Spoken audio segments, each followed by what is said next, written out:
Dear friends, I think it was 30 years ago that a man by the name of Bill Clinton said during his presidential campaign, "It's the economy, stupid." Well, he was wrong. It's not the economy, stupid. It's justice, stupid. Because without justice, everything is nothing. As without justice, everything else, including the economy, as we're seeing right now, is constantly in danger of being destroyed, willfully and arbitrarily, and most importantly, with impunity. The crucial cornerstone of justice is, as everyone knows, the truth, and nothing but the truth. And anything standing in the way of the truth is not justice, but it's obstruction of justice. Therefore, obscure procedural rules that are used, or rather misused, to make sure that the true facts will not be heard and seen by the people in whose name judicial decisions are announced, amount to official obstruction of justice, automatically turning a criminal proceeding into a travesty of justice. That is precisely what has been going on in my case right from the very start. I'll spare you the details of what happened. Those details will come next week for those of you who are interested. Suffice it to check the following 6 boxes here. The first 4 you already know, but the last 2 are the ones that really, really are a blatant destruction of the rule of law. First, a German kidnapping in Mexico was disguised as a fake deportation. Second, I was and still am denied a fair hearing in this proceeding, with vast amounts of evidence being withheld from the defense by the prosecution. Third, the prosecution and the court are covering up the theft of more than €1 million by my accusers. Fourth, after the original fake charges brought against me had collapsed, the court invented brand new facts and immediately declared the hearing of witnesses closed, refusing to hear the defense's witnesses who would have and will rebut these brand new invented facts. But here's number 5. The court has been ignoring my former co-host's attorney's written statements that spells out that the court has the facts wrong and that I did not and could not have committed a crime that caused any damage to the Corona Investigative Committee's corporation, that corporation on whose behalf the accusers claim to be acting. And 6, this tops it all.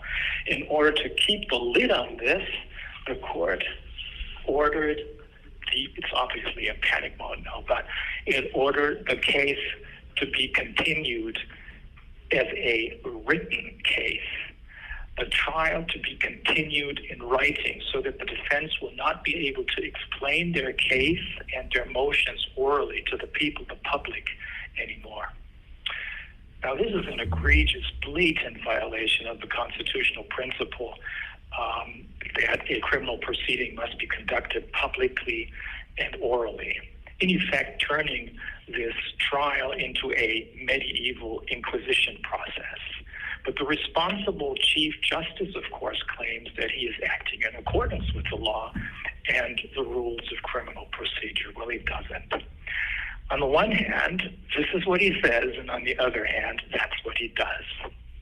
Actions, of course, speak louder than words, and talk is cheap. Or as my ex-girlfriend Anita, an American Jew from New York City whose loving Italian grandparents reminded me of the family from Moonstruck, always says, all wash and no hangout.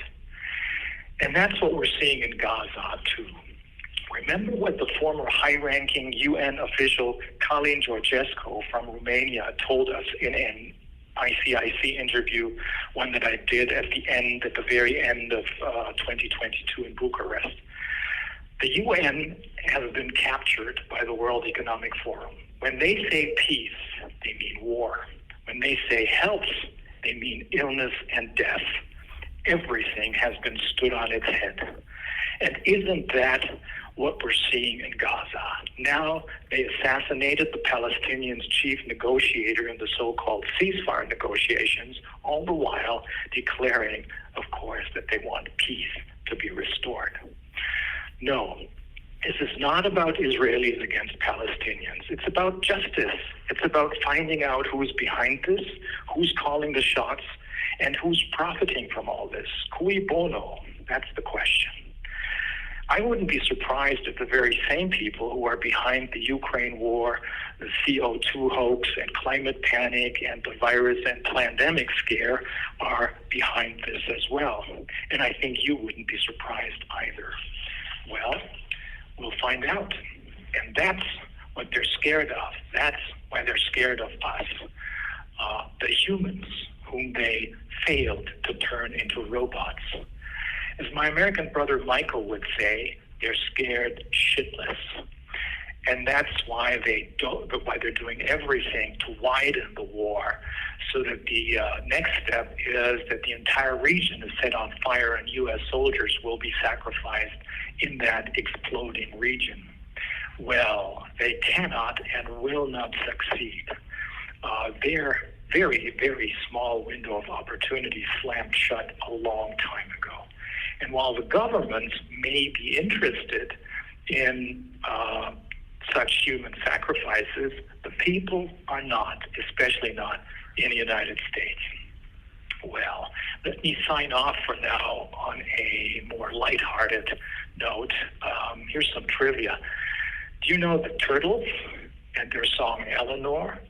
And do you know Mark Bolan's T-Rex and their songs, for example, Hot Love, Telegram Sam, and Metal Guru? Well, I bet you didn't know that the Turtles sang the falsetto background vocals on many of T-Rex's songs. At any rate, I'll see you all very